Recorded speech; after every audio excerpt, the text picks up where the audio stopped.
안녕하세요. 한 학기 동안 심리운동치료, 치료 레크리에이션 과목을 맡게 된 전남희입니다. 먼저 치료 레크리에이션 과목에 대해 소개를 하겠습니다. 치료 레크리에이션은 우리가 일상에서 한 번 이상은 보거나 듣거나 접해왔던 레크리에이션 프로그램을 활용하는 측면은 거의 유사하다고 할 수가 있습니다. 차이가 있다면 정상적인 여가 활동을 할 수 없는 특정한 대상들을 상대로 한 프로그램이라는 것입니다. 여기서 말하는 특정한 대상은 일반인임에도 여가활동에 문제가 있는 분들, 선천적으로 또는 후천적으로 장애가 있는 분들, 심신이 매우 저하된 노인분들 등 다양한 대상이 될 수가 있습니다. 심지어는 아무런 문제가 없어 보이는 분들 중에서도 어떤 특정한 목적을 위해 치료 레크리에이션 프로그램을 활용하기도 합니다.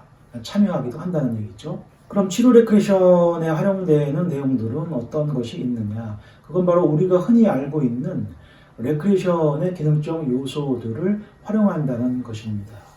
기능적 요소라는 말이 조금 생소할 수가 있겠습니다만 이런 겁니다. 특별히 어려운 건 아니고요. 손유희, 율동, 싱잉 모션, 노래, 춤, 레크 댄스, folk 댄스, 체조, 요가, 운동 경기, 게임, 인성놀이 등 너무나 많은 것들이 있죠. 이런 것들을 의미하는 건데요. 이 외에도 물론 여러 가지 많이 있습니다. 레크리에이션에 활용되는 기능적 요소들은 결국 우리 인간이 여가 시간에 할 수 있는 모든 재미있는 것들이라고 보시면 됩니다. 과한 말씀을 드리자면 부부 생활도 사실은 매우 큰 범위로 보면 레크리에이션 활동이라고 할 수가 있는 거죠. 현재까지 전통적인 레크리에이션 기능적 요소들이 90년대 이후로는 거의 다 포상태에 있다고 할 정도로 개발이 덜 되고 있습니다. 그런데 앞으로 계속해서 개발되고 늘어날 것이라고 생각을 하는데요. 그렇습니다. 이쯤에서 레크리에이션이라는 말이 나온 김에 레크리에이션이란 단어에 대해서 가볍게 언급하고 가자면 우리가 레크리에이션이라고 하면 전에 말씀드렸던 것처럼 흔히 노래, 율동, 싱잉 모션, 손누이, 게임 등을 레크리에이션이라고 통상적으로 말하고 있습니다. 이게 레크리에이션이라고 인식된 지가 벌써 70년이 됐습니다. 너무 오랜 기간 고착되다 보니까 원래 레크리에이션의 의미대로 돌리기에는 이제 역부족이라고 할 정도입니다. 지금 저 역시도 여러분들한테 레크리에이션이라고 그냥 하잖아요. 플레이 파트라는 말을 붙이지 않고. 그러니까 정확히 말하자면 레크리에이션 플레이 파트라고 해야 정확한 표현에 가깝다고 할 수 있습니다. 최소한 우리가 하고 있는 레크리에이션의 그 형태를 보면 말입니다. 왜냐하면 그 내용들을 보면 참석자들이 실제 행동으로 하는 것들이니까요. 레크리에이션에는 관람형 레크리에이션도 있고 산책 레크리에이션도 있고 레저 레크리에이션도 있습니다. 제가 이제 크게 세 가지로만 말씀을 드렸는데요. 이렇게 다양한데도 불구하고 우리는 작은 의미로 규정하고 쓰고 있다는 겁니다. 여하튼 이번 기회에 여러분들도 레크리에이션 플레이 파트라고 해야 정확한 표현이라는 것을 알았기 때문에 그렇게 활용하시면 좋을 것 같습니다. 자, 그러면 레크리에이션에 활용되는 기능적 요소들을 정상적인 여가 활동을 할 수 없는 특정한 분들에게 적용하기 위해서는 어떻게 하면 될까요? 여러분들도 한번 생각해 보시길 바랍니다. 어떻게 하면 되겠습니까? 그분들의 심신 상태, 대상들의 심신 상태와 욕구에 맞춰 수정하거나 단순화하거나 변형해서 응용해야겠죠. 여기서 말하는 활용이라는 것은 실제 진행을 말하는 겁니다. 전문가들이 하는 진행을 말하는 거죠. 욕구를 파악하고 수정하고 계획하고 진행하는 구체적인 내용은 차차 배우기로 하고요. 여태껏 말씀드린 것을 종합해 치료 레크리에이션 과목을 요약하자면 정상적인 여가 활동을 할 수 없는 특정한 대상, 이용자분들의 욕구와 심신 상태를 파악하고 거기에 맞는 프로그램을 기획, 진행하는 방법을 배우는 과목이라고 할 수가 있습니다. 우리는 이제 사회복지를 공부하는 입장이니까, 학생이니까요. 치료 레크리에이션이라는 투입이 제공된다면 당연히 그와 맞는 또 산출, 좋은 결과들이 있어야 되겠죠. 여기까지 치료 레크리에이션 전문가가 기획부터 평가까지 할 수 있다면 더더욱 좋겠죠. 여하튼 치료 레크리에이션 과목에 대한 간략한 소개는 여기까지 하고요. 간단하게 제 소개를 하도록 하겠습니다. 저는 학부 때부터 사회복지를 공부했습니다. 사회복지만 벌써 9년을 공부했네요. 그러나 직업인으로서의 활동은 서울에서 기업을 상대로 한 레크리에이션 이벤트 기획사를 28년째 운영하고 있습니다. 그동안 레크리에이션 현장과 이벤트 현장에서 활동한 횟수를 세보니까 대략 3,000여 회 정도는 되는 것 같습니다. 그리고 다양한 곳에서 특히 사회복지 현장에서는 토요일이나 일요일에 제가 특별하게 행사나 교육이 없을 경우에는 봉사활동도 지속적으로 해왔습니다. 그런 것까지도 제가 일일이 기록을 해놓는데요. 확인해 보니까는 그것도 한 1,000여 회 정도는 되는 것 같습니다. 최근에 15년 전부터는 개인적으로 노인분들의 치매 예방을 위한 프로그램을 개발하는 데 주력하고 있습니다. 그동안의 노력으로 만들어진 다양한 놀이들은 노인분들에게 활용하고 그 결과 보고서를 만들어야겠다는 생각으로 뒤늦게 대학원에 진학하여 얼마 전에 4년간의 연구 결과를 내므로써 학위를 받았습니다. 여러분들도 이왕 심리운동 치료에서 치료 레크리에이션 과목을 교양 과목으로 배우기로 하셨으니까 열심히 하시다 보면 분명히 좋은 결과가 있을 거라고 생각을 하고요. 언젠가는 활용할 수 있을 거라 생각합니다. 앞으로는 여가 프로그램을 개발하고 진행하는 역할을 수행하는 사람들이 많은 효용 가치가 있을 거라고 생각합니다. 왜냐하면 사람들은 점점 더 여가 시간이 늘어나기를 원하고 있고 여가 활동이 개발되기를 바라고 있기 때문입니다. 물론 사회복지의 한 분야로도 분명히 제자리를 찾을 거라고 생각을 합니다. 저는 그 중에 노인의 치매 예방 프로그램을 개발하는 데 주력하고 있는 중이고요. 한 말씀 더 드리자면 치료 레크리에이션 프로그램을 현장에 적용해서 활동한 적이 있습니다. 제가 2011년부터 2014년까지 잠시 사회복지 현장을 경험하고 싶어서 서울에 있는 모 노숙인 재활쉼터에서 사회복지사로 4년간 근무한 적이 있습니다. 그때 센터에서 제가 맡았던 업무는 자원봉사와 후원, 기획, 직원교육과 입소한 노숙인들의 교육과 행사였습니다. 그때 노숙인들을 상대로 재활적인 요소가 섞여 있는 프로그램을 많이 제공했던 기억이 납니다. 치료 레크리에이션이라고 해서요. 그 당시 경험이 여튼간에 사회복지와 관련된 강의를 하는데 많은 도움이 되고 있습니다. 제 소개는 여기까지만 하고요. 너무 길었죠. 신종 코로나 바이러스로 인하여 온라인 수업으로 진행이 되게 돼서 조금 아쉽긴 합니다.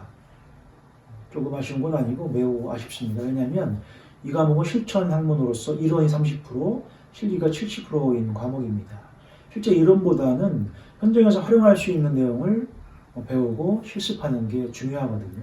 작년에 실기가 70%라고 하니까 어떤 학생이 저는 숙기가 없어서 걱정입니다라고 하시던데요. 누구 나와서 뭐 해봐라 확인하고 경쟁하고 창피한 거 시키거나 그런 활동이 전부는 아니니까 너무 걱정하지 마시고요. 단지 다 같이 함께 아이디어를 내서 공동으로 경쟁하고 함께 움직이는 프로그램으로 이루어져 있습니다. 그러니까 숙기하고는 상관없으니까 개념치 마시고 적극적으로 수업에 참여해 주시면 되겠습니다. 설령 본인이 정말 숙기가 없는 사람이라고 하면 이번을 계기로 조금이라도 바꿀 수 있다면 더 좋을 거라고 생각을 합니다. 나한테 주어진 시간과 계기가 있을 때 열심히 노력해서 추가적인 소기의 목적을 더 달성한다면 더 좋은 거죠. 그리고 이 과목의 사실 목적이기도 하고요. 우리나라 사람들 웃긴 게 있습니다. 친구들과 우연한 계기로 뜻하지 않게 많이 모인 날 어떤 이가 그렇게 말합니다. 누군가 제안을 하는 거죠. 우리 이렇게 우연히 많이 모였으니까 오래간만에 동창회 한번 하자, 회식 한번 하자. 그렇게 말하면 어떻습니까? 대부분 다 바쁘다는 이유로 핑계를 대거나 집으로 가거나 직장으로 갑니다. 그리고 며칠도 지나지 않아서 그렇게 일찍 갔던 분들이 또 전화를 합니다. 우리 동창회 한 지가 너무 오래됐다고 동창회 하자고. 이게 뭡니까?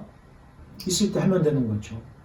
운동도 마찬가지죠. 시키면 안 하고 다음에 한다고 가버리고는 다음에도 안 하죠. 자리가 깔려져 있을 때는 안 하고 없으면 하고 싶고 참 웃깁니다.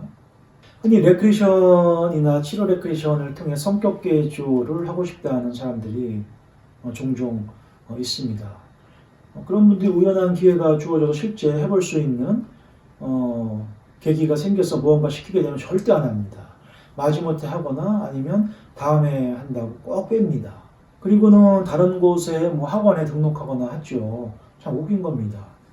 공짜로 어떤 기회가 주어졌을 때는 하지 않고 아무도 없는 전혀 모르는 사람들이 있는 곳에 별도로 가가지고 돈 내고 또 등록해서 또 성격 개조한다고 하고 웃깁니다. 있을 때 잘하면 되는데 말입니다. 여러분들과 저와 15번 정도를 만나게 됩니다. 4개월 정도죠. 적어도 이 수업만큼은 모든 걸 내려놓고 몸을 던지면 많은 소득이 있을 거라고 생각을 합니다. 자, 이제 수업 관련해서 말씀을 드리겠습니다. 우선 교재는 신정출판사에서 나온 정중구 박사가 쓴 치료 레크리에이션 개론입니다. 먼저 행정실 조교에게도 이미 말씀을 드렸습니다. 이 책으로 선정한 이유는 치료 레크리에이션에 대한 전반적인 내용이 체계적으로 잘 나와 있습니다. 그리고 프로그램의 실제 프로세스인 4단계의 내용도 충실하게 잘 나와 있고요. 그래서 이 책을 교재로 선정을 했습니다. 제가 치료 레크리에이션 과목의 주 교재로 계속 사용해왔던 교재이기도 합니다. 그리고 참고 자료는 특별히 추가할 필요는 없고요. 치료 레크리에이션 수업을 하려고 하면 레크리에이션이라는 그 기능적 요소들이 담겨져 있는 책이 필요한데요. 그건 제가 수업 중에 준비해서 여러분들한테 알려드릴 수 있도록 하겠습니다. 강의 자료는 파워포인트로 올리고요. 제가 일방적으로 강의하는 형태로 되어 있습니다. 초반 1, 2주는 이론적인 내용들이 많이 있습니다. 그리고 용어 정리가 있습니다. 1주차는 그렇게 많은 분량을 차지하고 있지는 않습니다. 1주차 마지막 부분에 여러분들과 함께하는 온라인 치료 레크리에이션, 노인분들의 회상을 통해 옛 추억을 더듬으며 동료들과 이야기할 수 있는 1시간 30분 프로그램 중에서 일부 먹거리를 이용한 빙고 퀴즈가 있는데요. 요거를 한번 내볼까 합니다. 그리고 정답은 온라인 2주차 강의에서 알려드리는 걸로 하고요. 만약에 하지 못하면 오프라인 수업 때 할 수 있도록 하겠습니다. 온라인 영상 강의와 관련하여 제작 카테고리에 운영 안내가 있었거든요. 이제 동영상 운영 안내. 이 부분은 제가 좀 전에 말씀드린 대로 제가 일방적으로 강의하는 형태로 진행이 된다고 말씀을 드렸죠. 여기서 한 가지 더 추가하자면 저는 오프라인 수업을 할 때 항상 팀을 만들어 수업을 합니다. 물론 수업의 열의를 높이기 위해 경쟁하는 형태의 실기를 많이 하고요. 작은 먹거리나 선물도 한두 번 정도는 드립니다. 매번 드릴 수는 없고요. 하나의 오프라인 정상 수업이 진행이 되면 팀을 만들어 할 텐데요. 그때 그 팀이 한번 처음에 만들어진 팀이 계속 같은 팀으로 유지되는 건 아니고요. 매번은 아니지만 팀 변성도 간혹가다 바꿔서 많은 사람들과 서로 소통할 수 있고 친교할 수 있도록 하는 편입니다.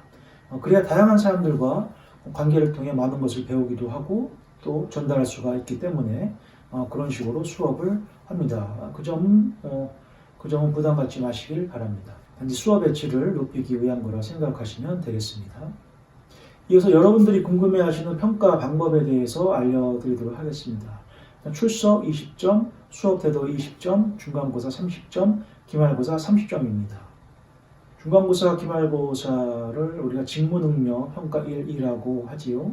이렇게 해서 100점 만점이 됩니다. 여기서 수업 태도 20점은 어렵지 않은 내용으로 한 1시간만 골똘히 생각하면 누구나 할 수 있는 레포트를 받아볼 생각입니다. 과제에 대한 구체적인 내용은 정상적인 오프라인 수업이 진행될 때 자세하게 소개하겠습니다만 대략적으로 예년과 다르지 않습니다. 집안에 있는 생활도구나 기타 장난감 또는 누구든지 쉽게 준비해서 만들 수 있는 활용할 수 있는 내용으로 아이디어만 짜오시면 되는데요.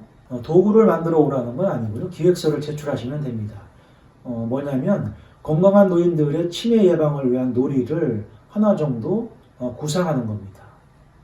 구성 내용은 놀이 제목, 놀이 방법, 기대 효과, 필요한 소품 정도를 A4 용지 2장 이상으로 작업하셔서 제출하시면 됩니다. 첫 장은 제목 붙이고 그냥 넘어가 버리고 한 장밖에 남지 않기 때문에 3장 이상으로 해오시면 되겠죠. 이런 과제는 선배님들도 즐겁게 해왔던 내용들입니다. 어렵지 않습니다. 여하튼 과제를 수업 태도로 반영하는 걸로 계획하고 있습니다. 여기까지 초반부에 전달하고자 한 내용은 마무리를 짓고요. 주차 수업 1교시 첫 장 여가의 정의에 대해서 시작하겠습니다. 화면을 보시면 여가의 정의가 있는데요. 이 교재에서는 여가의 정의를 고전적 여가와 현대적 여가로 구분하고 있습니다. 고전적 여가에는 어원과 명상과 음악, 현대적 여가에서는 시간으로서의 여가, 활동으로서의 여가, 의식으로서의 여가, 사회 계급으로서의 여가, 총체적 개념으로서의 여가로 구분하고 있습니다. 여가라는 말을 국어 사전에서 찾아보면 매우 간단하게 이렇게 나와 있습니다. 일이 없어 남는 시간이라고 되어 있습니다. 맞는 말이기는 합니다. 지식백과를 보게 되면 좀 더 구체적으로 나와 있는데요. 휴식을 겸한 다양한 취미활동이 포함되는 경제활동 이외의 시간으로 개인이 처분할 수 있는 자유로운 시간, 직무에서 벗어나 개인이 자유롭게 자신의 재미와 흥미를 느끼는 일에 몰입할 수 있는 활동으로 정신적이고 육체적으로 균형을 위해 반드시 필요한 활동이라고 나와 있습니다. 지식백과에 나와 있는 여가의 정의가 본 교재에 자주 등장하는 여가 관련된 학자들의 정의를 짜집기 해서 인용한 내용들이더라고요. 매우 잘 나와 있습니다. 이쯤에서 우리가 다시 하나를 짚고 넘어가야 되는데요. 여가는 영어로 레저라고 하죠. 여가라는 단어를 쓸 때 좀 전에 여가의 정의에 대해 말씀드렸던 것처럼 그런 의미를 생각을 합니다. 남는 시간과 같은 의미죠. 근데 레저라는 말을 활용할 때는 매우 다른 의미로 활용하고 있죠. 무슨 말이냐면 레저라고 하면 스키, 윈드서핑, 수상스키, 롤러브레이드, 암벽 타기 등 예전부터 있어왔던 스포츠나 앞으로 새롭게 개발되고 보급될 뉴 스포츠, 이벤트적인 그런 이미지로 우리가 쓰고 있다라는 겁니다. 뉴 스포츠를 지칭할 때 우리는 흔히 레저라는 말을 쓰곤 합니다. 이렇게 레저라는 단어를 직접 활용하면 어떤 이벤트적인 활동과 같은 뉴 스포츠적인 인식을 갖는다는 거죠. 이처럼 레저와 여가가 같은 뜻을 가진 의미로 규정하면서도 실제 현장에서 활용할 때는 좀 다르게 활용되고 있다는 걸 먼저 말씀드리겠습니다. 자, 다시 화면을 보시면 어원이 나와 있습니다. 제가 한번 읽어보겠습니다. 영어 레저는 라틴어 리세레에서 유래된 것으로 조용함, 평화, 남는 시간, 자유시간, 자유롭다, 허용되다 등을 의미한다. 여기서 허용되다는 영어 라이센스, 면허로 자유롭다는 영어 리버티로 발전했다라고 되어 있습니다. 여기서 말하는 주 내용 한마디로 자유시간입니다. 여가는 자유시간이다 라고 할 수 있는 거죠. 밑에 내용을 읽어보면 레저는 히라버 스콜레, 그리스 스콜라, 로마 옥티움과도 관련이 있으며 옥티움은 아무것도 하지 않는 일, 여분, 한가로움 등의 소극적인 상태를 의미하며 스콜라는 학교, 스쿨, 학자, 스콜라, 학자들의 토론을 위한 장소, 학문, 철학, 명상과 문화 창조적인 활동이라고 되어 있습니다. 여러분도 느끼셨겠지만 여기에는 무언가 연구하고 배우는 정신적인 학문, 정신적인 활동이나 교육이 포함되어 있다는 것을 볼 수가 있습니다. 고전적 여가의 어원이 현대적 여가의 어원과 많이 다르지는 않지만 중요한 건 그 당시를 우리가 이해를 해야 되는데요. 그 당시 서구 사회, 즉 고대 사회에서 중세 사회로 이어지는 상황을 이해할 필요가 있습니다. 고대 및 중세 사회는 신분 사회입니다. 신분 제도가 엄격하게 구분됐던 사회죠. 영주, 귀족, 기사, 성직자, 일부 자유시민 등 남성 중심의 귀족들이 특권층이라고 할 수가 있죠. 이들의 특징이 뭐예요? 생산의 의무, 즉 노동의 의무가 전혀 없는 사람들이죠. 지금의 자본주의 사회로 말하면 자본가 내지 지주와 같은 사람들입니다. 이들은 아침에 눈 뜨면 특별히 본인이 해야 할 일만 처리하면 잠자기 전까지 모든 시간이 사실은 여가 시간이라고 할 수가 있습니다. 그러니 남는 시간이 자유롭게 지적 문화적 활동을 할 수 있었다는 거죠. 당연히 철학적인 사유가 생기고 새로운 철학이 생성되기도 하고 문화가 번성하고 음악 예술이 발전할 수 있었죠. 그러다 보니 자연스럽게 그들이 했던 활동들이 여가 활동이라고 말할 수 있게 되는 거죠.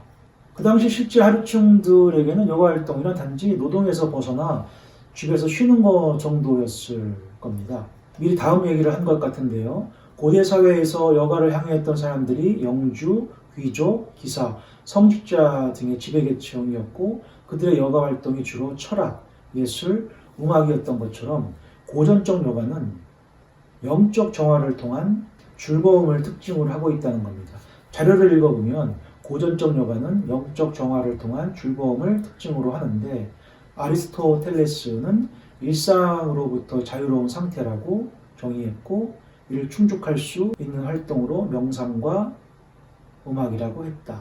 특히 명상은 생각할 수 있는 시간을 주고 가장 기쁨을 주는 활동으로 여겼다고 되어 있습니다. 이 당시 특권층만이 여가를 즐길 수 있었다는 점들이나 여가 활동의 내용이 다양하지는 못하고 주로 정신적인, 영적인 정화가 특징이었기는 하지만 꽤 근사해 보이기는 합니다. 현대를 살고 있는 우리들 중에 일부 여가 활동을 보면 매우 부적절한 여가 활동을 하는 사람들도 물론 있죠. 특권층 중에서 그런 부류들에 비춰보면 훨씬 좋네요. 음악은 정신을 육성시키고 명상은 진실과 참된 행복으로 이끌어가는 활동입니다. 여러분들도 그들과 같은 여가 활동을 한번 계획해 보시면 어떨까 싶습니다. 저도 예전에 멋모르고 단월드라는 곳에 다닐 때 명상을 많이 했었는데요. 명상은 참 좋습니다. 신체적으로도 좋고 정신적으로도 좋고 뭐 하얘지는 느낌이라고 할까요? 깨끗해지는 느낌이라고 할까요? 뭐 그런 매우 좋은 활동이라고 생각합니다. 제 얘기를 조금 더 드리자면 저 역시 초등학교 때부터 악기를 다루기 시작했습니다. 피아노, 기타, 만돌린 등 보는 악기는 잘 못하지만 손으로 다루는 악기들 대부분은 합니다. 물론 취미도 악기를 연주하는 겁니다. 최근에는 주로 걷기를 많이 합니다. 뭐 둘레길 걷기 뭐 그런 거요. 시간이 날 때마다 하는데요.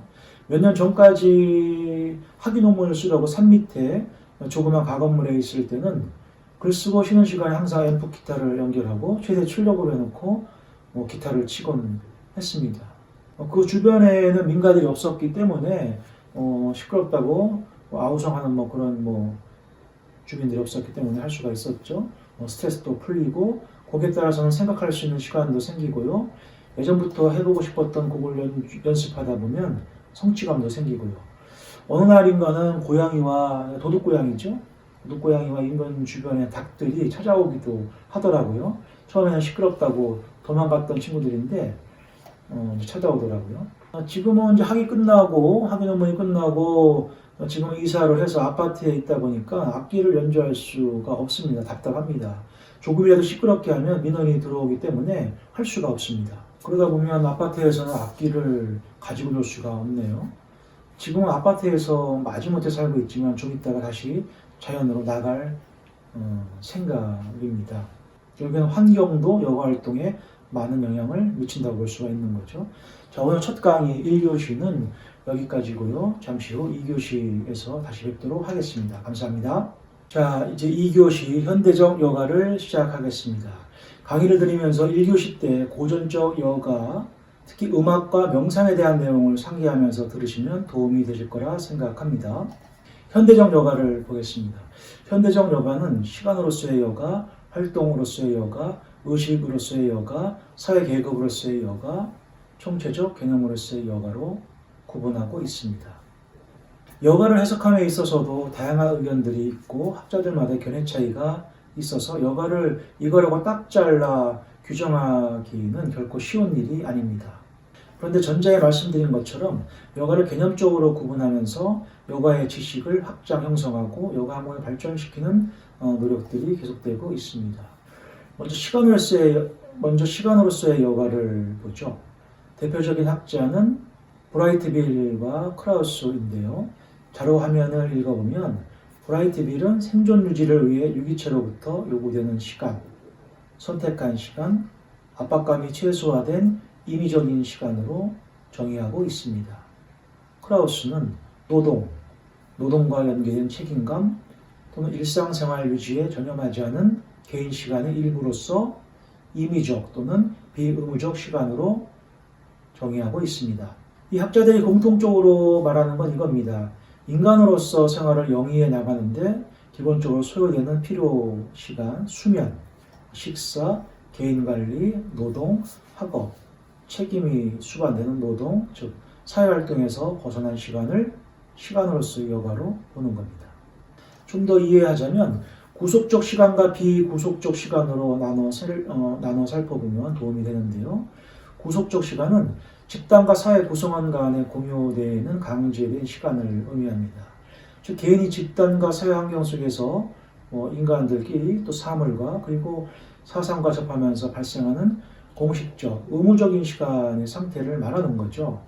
더 들어가서 개인이 직장, 노동, 가사노동, 집단 목표, 사회제도, 규칙 생활과의 상호작용적인 관계를 맺으면서 사회적 구속이나 심리적인 부담이 되는 시간이 구속적 시간이라는 겁니다. 반대로 비구속적 시간은 생물학적으로 유지하는 데 필요한 시간과 노동시간을 제외한 모든 시간을 말하는데요. 이건 뭐냐면 즉 사회적 의무가 아닌 것과 보수나 이익을 목적으로 하지 않는 자유시간을 의미합니다. 다시 말해 사회와 직장, 가정, 학교, 종교 등 의무감과 구속력이 있는 어떤 것에서 벗어났을 때 비구속적 시간이라고 할 수가 있는 겁니다. 얼마나 심리적으로 편하겠습니까? 구속되지 않는다는 게. 정신적으로 압박을 받는 것만큼 스트레스를 받는 게 없지요. 따라서 시간으로서의 여가는 심리적 또는 사회적으로 구속되어 있지 않은 자유시간일 때 진정한 의미를 갖게 된다는 겁니다. 이게 핵심인 거죠. 화면에 보시면 단 노동시간과 여가시간이 분리될 수 없는 경우도 있다고 했는데요. 이런 겁니다. 노동과 여가를 동시에 하고 있는데 본인이 지금 하고 있는 행위를 노동이라고 본인 스스로가 생각하지 않는다면 그건 시간으로서의 여가라고도 할 수가 있다는 거죠. 예를 들자면 책에도 나와 있습니다. 사업상 사유로 골프 손님을 만나 골프를 치지만 그 행위를 하면서 즐겁게 하고 있다면 골프 자체도 여가 활동의 하나이고 본인이 그런 생각을 하고 있다면 그건 역시 시간으로서의 여가를 충분히 즐기고 있다고 할 수 있는 거죠. 당연히 반대의 경우도 물론 있습니다. 본인이 골프를 치는데 상대방이 매우 불편하거나 상대방으로 인하건 환경으로 인하건 스트레스를 받는다면 그 행위 자체가 골프 자체가 여가 활동이라고 해도 이건 시간으로서의 여가 시간을 제대로 즐기고 있다고 볼 수가 없는 거죠. 스트레스를 받는 시간인 거죠. 여기까지가 시간으로서의 여가에 대한 설명입니다. 다음은 활동으로서의 여가를 보겠습니다. 화면의 내용을 읽어보면 대표적인 학자로 듀마 제디어가 이렇게 말하고 있습니다. 휴식, 기분전환, 자기개발을 중심으로 여가를 정의하는데 이에 의하면 1. 가정, 사회 의무로부터 벗어나 휴식을 취하고 기분 전환을 하며 지식을 증가시키고 자발적인 사회 참여와 능력을 수행하려는 의지를 갖는 활동이라고 정의하고 있습니다. 그러면서 듀마 제디어는 아래와 같은 활동을 여가 활동이라고 볼 수 없다고 말하고 있습니다. 직업상의 업무, 보조적인 업무, 가사. 가사에는 가사가 있고 가축이나 정원을 돌보는 일, 이외에 잡다한 가사 일들이 있죠. 그 다음에 식사, 목욕, 수면 등과 같이 인간 생존에 필요한 활동, 제사, 기념행사, 사회활동, 종교적인 행사, 학습회, 직업상 시험, 필요에 따른 공부 등을 나열하고 있습니다. 이가 말한 여가로 볼 수 없다고 말한 내용들 중에는 보편적으로 그렇게 생각할 수 있겠다 내지 그럴 것 같다라고 생각하게 하는 내용들이 충분히 잘 나와 있습니다. 그러나 좀 전에 시간으로서의 여가에서 언급했듯이 아무리 직업상 일과 관련된 업무라고 해도 행위자가 생각하기에 따라서는 여가 활동으로 볼 수 있다고 했던 것처럼 듀마 제디어가 말한 내용들이 무조건은 아니라고는 말씀을 드립니다. 단지 보편적인 일상에서 상식적으로 보면 그렇다라고 하는 내용들이고 비교적 맞는다 정도로 보시면 됩니다. 저는 개인적으로 그렇게 분석하고 있습니다. 그런데 하나하나를 보시면 여가 활동이라고 말하기는 좀 그렇죠. 정원을 돌보는 일 같은 경우에는 이건 인부를 불러다 하는 경우도 있죠. 근데 그거를 여가 시간이라고 하면서 본인 스스로 하는 사람도 있거든요. 제사는 힘들고 공부, 직업상의 업무, 직업상의 업무는 대부분의 스트레스가 많이 발생하죠. 또 다른 학자 웰스는 이렇게 말하고 있습니다. 노동, 가정, 사회 및 기타 의무가 있으면서 자기의 의지대로 할 수 있는 활동일 뿐 아니라 휴식, 회복, 오락, 자기실현, 정신적 재생, 지식의 향상, 기술의 개발, 사회활동에 참여를 갖게 해주는 기회까지 가져다 줘야만 여가라고 말한다 라고 하고 있습니다. 웰스는 단순한 자유시간이 아니라 거기서 무엇인가 채워지지 않으면 안 된다라고 말하고 있습니다. 풍부한 사건이 있어야 한다는 것이죠. 게다가 여가는 허락되어 있는 것이 아니라 이루어져야 하는 기회이며 이를 대하는 주체가 자기 선택에 의하여 활동하는 데 쓰여야 하고 자기 달성을 위한 재가치를 실현하여 인간과 여가가 함께 구원함을 받아야 하는 것이다 라고까지 말하고 있습니다. 제 생각에는 좀 과하다는 생각을 합니다. 카플란이 활동으로서의 여가 개념에 동의하면서 이러한 활동이 활동으로서의 여가라고 말하고 있습니다. 화면의 내용을 보시면 경제적 기능으로서의 일과 반대되는 것, 즐거운 기대와 해상, 비자발적인 사회 역할 의무의 최소화, 자유에 대한 심리적 인식, 문화적 가치와 밀접한 관련성, 비절체적이면서 중요성이 떨어지는 영역에서 무게감 있고 중요한 영역을 포함, 꼭 필요한 것은 아니지만 놀이의 요소에 의해 특징 지어지는 활동이라고 말하고 있습니다. 여기서 재미있는 건 비절차적이면서 중요성이 떨어지는 영역에서 무게감 있고 중요한 영역을 포함이라는 말이 너무 이기적이라는 생각이 듭니다. 덜하면서 무게감이 있어야 한다. 일은 쉬우면서 중요한 일이어야 한다. 재미있네요. 물론 그런 활동들이 있기는 하겠지만 다시 읽어봐도 여전히 이기적이라는 생각이 들기는 합니다. 하여간 요약하자면 활동으로서의 여가는 듀마제디어가 말한 것을 제외하고 카프란이 동의하며 제시한 내용이 활동으로서의 여가다라고 볼 수가 있습니다. 자유시간을 즐기며 무언가를 하되 그걸 통해 이룰 수 있는 것이 있으면 좋겠다 정도입니다. 이어서 의식으로서의 여가를 보겠습니다. 의식으로서의 여가는 시간도 아니고 활동도 아닌 오로지 마음의 상태를 의미하는데요. 마음의 상태는 당연히 긍정적인 변화를 얻을 수 있는 것을 말하고 있는 거죠.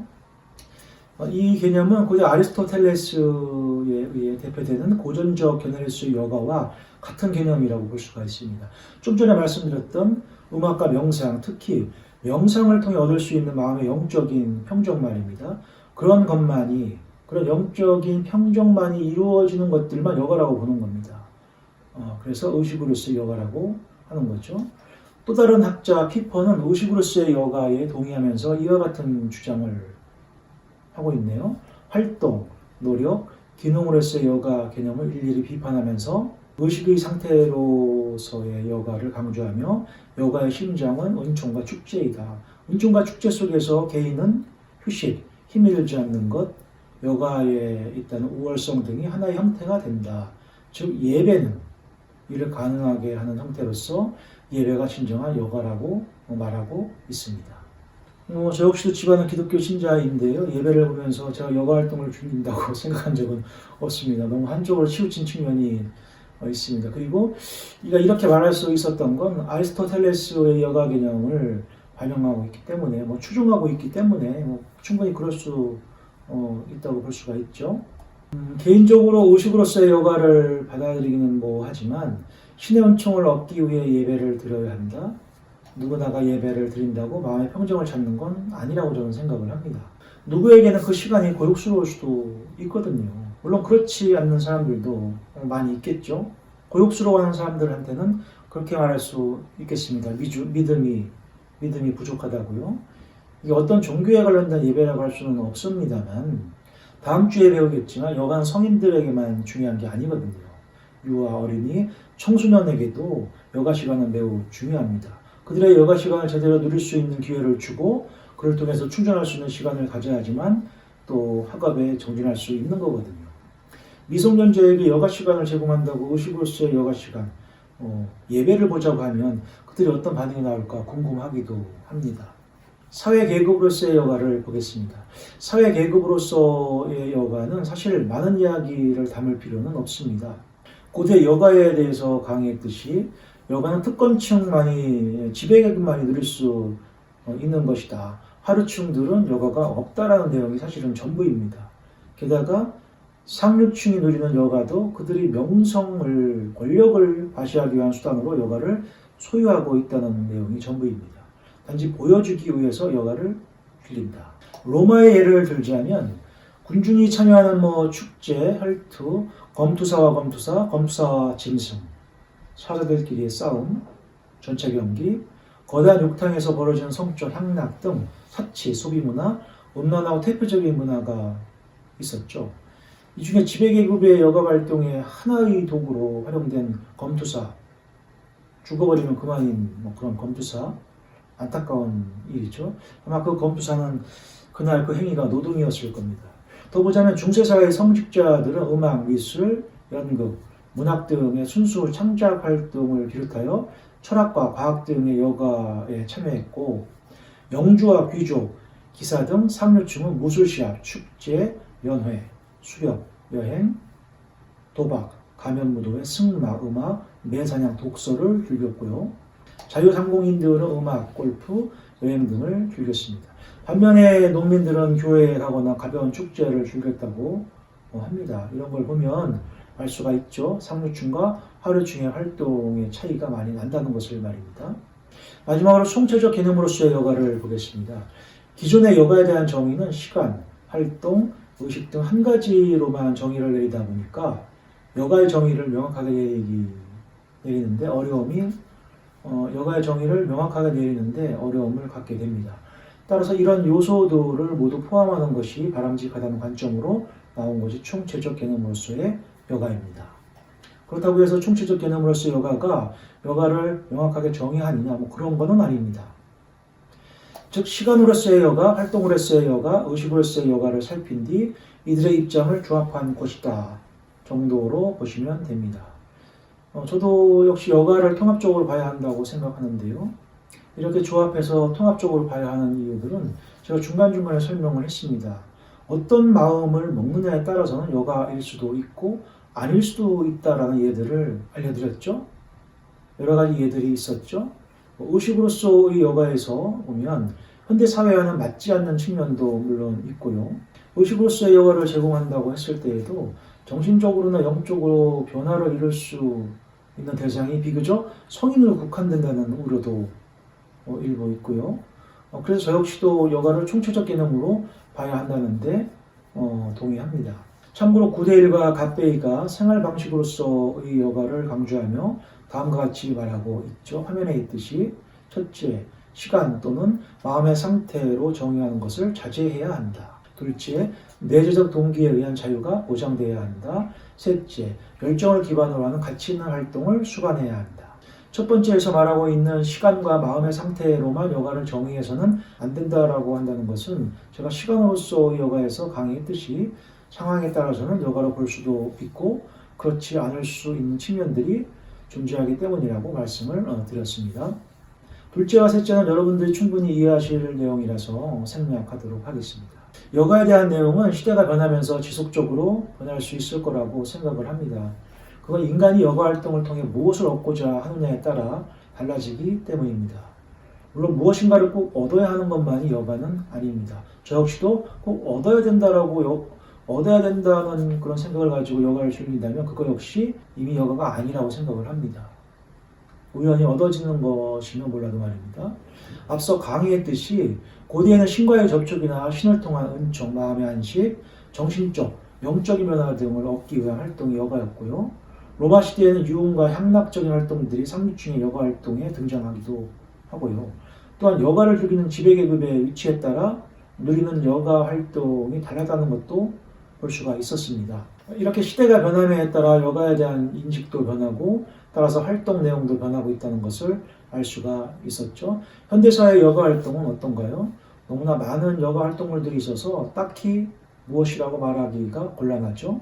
하지만 제가 본 바로는 적어도 정적인 활동보다는 동적인 여가 활동이 더 많아 보인다고 할 수가 있습니다. 또한 본인이 직접 참여하는 여가 활동이 대부분이죠.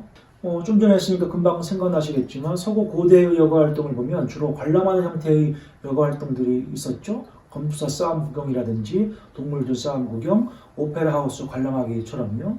또한 현대의 여가 활동의 목적도 다양하겠지만 주로 건강을 위한 여가 활동이 많이 나타나고 있는 것을 확인할 수가 있습니다.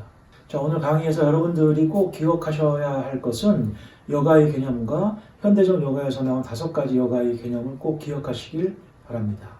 여기까지가 오리엔테이션과 첫 주 강의 영상인데요. 첫 주 강의의 내용이 그렇게 길지가 않아서 오리엔테이션과 함께 할 수가 있었습니다. 다음 주는 강의 내용이 많습니다. 그래서 여가를 바라보는 관점과 여가, 레크리에이션, 놀이의 관련성 이렇게 두 챕터를 한꺼번에 할 생각입니다. 그리고 여가를 바라보는 관점에서는 심리학적 관점, 사회학적 관점, 사회심리학적 관점을 하고요. 여가, 레크리에이션, 놀이 관련성에는 레크리에이션에 대한 이해, 놀이에 대한 이해, 여가, 레크리에이션, 놀이의 유사점과 차이점에 대해 수업하도록 하겠습니다. 1주차 2교시 수업은 여기까지입니다. 여러분 감사합니다.